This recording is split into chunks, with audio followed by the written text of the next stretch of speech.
Walking is the best exercise to declutter the mind, to clear the senses and to just look at nature and be.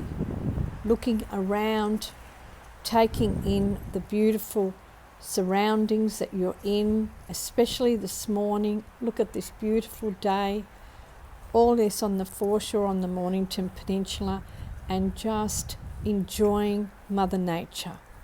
The presence of the now is important as you start a busy day ahead, or just to declutter the brain and let it go and enjoy the beautiful scenery of wherever you walk. It doesn't have to be on the beach, but just enjoying the presence of nature is very important. It is for the mind, gives us clarity, and we can think better, feel better, and become better.